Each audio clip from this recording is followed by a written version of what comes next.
स्मरणीय अर्चनीय वंदनीय जिनके 21वें निर्वाण दिन के पुण्य अवसर पर उनका स्मरण करने के लिए हम यहाँ उपस्थित हुए हैं। ऐसे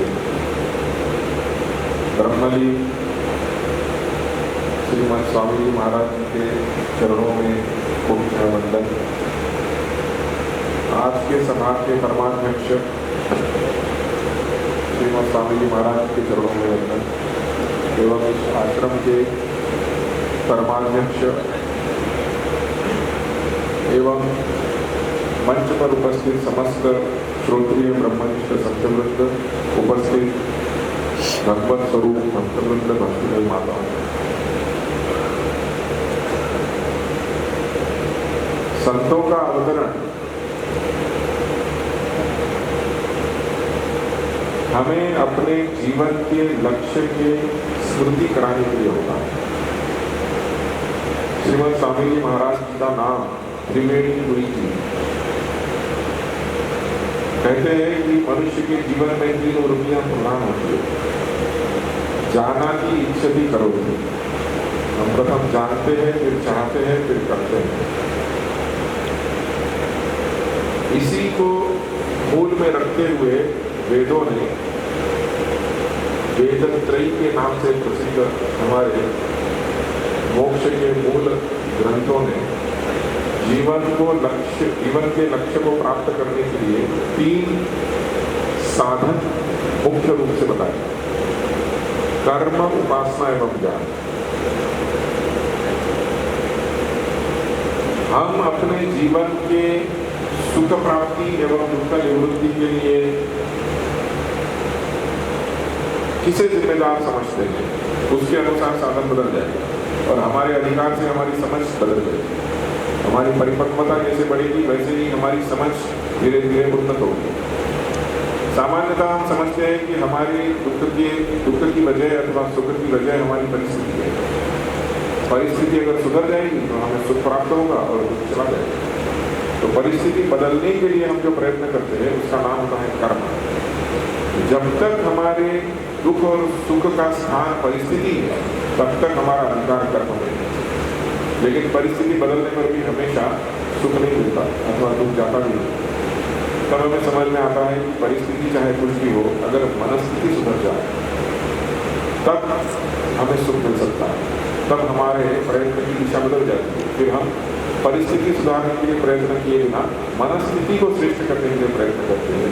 यही है चित्त शुद्धि का प्रयत्न, यह मन को सात्विक करने का प्रयत्न। इसका साधन है उपासना, योग, भक्ति, गुरु सेवा, कर्मयोग, जो भी नाम देते हैं, इसमें आप साधन करते हैं। परिस्थिति सुधारने के लिए कर्म, मनस्थिति सुधारने के लिए उपासना। लेकिन ये मनस्थिति भी एक जैसी नहीं बनी रही। कितना भी प्रयत्न करके मन को सात्विक बनाओ, उस सात्विक मन में जो आनंद की अनुभूति होती है वो आनंद क्या है? तो निर्मल निष्कलंक मन में आत्मा का प्रतिबिंब ही आनंद है।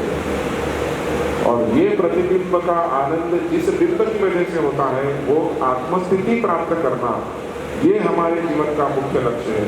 ये जो हमें याद कराते हैं ये संत महापुरुष, इन्हें हमसे कुछ प्राप्तव्य नहीं है। हमारे जीवन में हमारे दुख की वजह से होने वाली दुर्दशा को देखकर करुणावश ये हमें हमारे आत्यंतिक सुख प्राप्ति का मार्ग बताते हैं। तात्कालिक जो सुख की प्राप्ति होती है जिसे हम विषय भोग कहते हैं, उसको काम पुरुषार्थ कहते हैं। 4 पुरुषार्थ हम जानते हैं। काम पुरुषार्थ क्या है? तात्कालिक विषय भोग से होने वाला सुख, ये काम पुरुषार्थ है। इसी को थोड़ा लंबा कीजिए। ऐहिक सुख प्राप्ति किस वजह से होती है उसे हम अर्थ पुरुषार्थ कहते हैं। हम अपने समय और ऊर्जा को इन्वेस्ट करते हैं और उससे अर्थ निकालते हैं, धन निकालते हैं, जो भी इस जीवन काल तक चल जाता है। तो इस जीवन काल में सुख की प्राप्ति जिससे होती है उसे पुरुषार्थ का नाम अर्थ है। लेकिन ये इस जीवन के बाद में नहीं चलता, यहीं छूट जाता है। जो इस जीवन के समाप्ति के बाद भी सुख का हेतु बन सकता है उसे धर्म कहते हैं। तो जब हम वेदोक्त कर्मकांड का आचरण करते हैं, परोपकार का कर्म करते हैं, दूसरों के हित के लिए अपने कर्मों का विनियोग करते हैं, तब हमें ऐहिक जीवन के समाप्ति के बाद भी सुख के प्राप्ति की योजना बन जाती है। यह है धर्माचरण। और जब हम सुख रूप बन जाते हैं, सुखी बनना और सुख रूप बनना में अंतर है। तो जब हम सुखी न बनते हुए सुख रूप बन जाते हैं, यानी हमें आत्यंतिक सुख की प्राप्ति होती है, उस पुरुषार्थ का नाम मोक्ष है।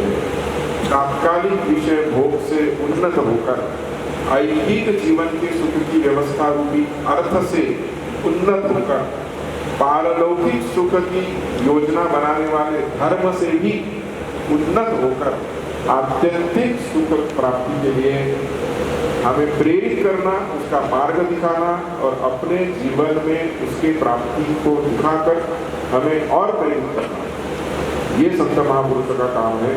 और हम अगर उनके उपदेशों के अनुसार थोड़ा बहुत आचरण करने की प्रयत्न करें और उस दिशा में एक एक कदम क्यों ना हो, बेबी स्टेप से आगे बढ़ने का अगर प्रयत्न करें, तो हमें लगता है यही हमारे तरफ से उनके प्रति श्रद्धांजलि होगी।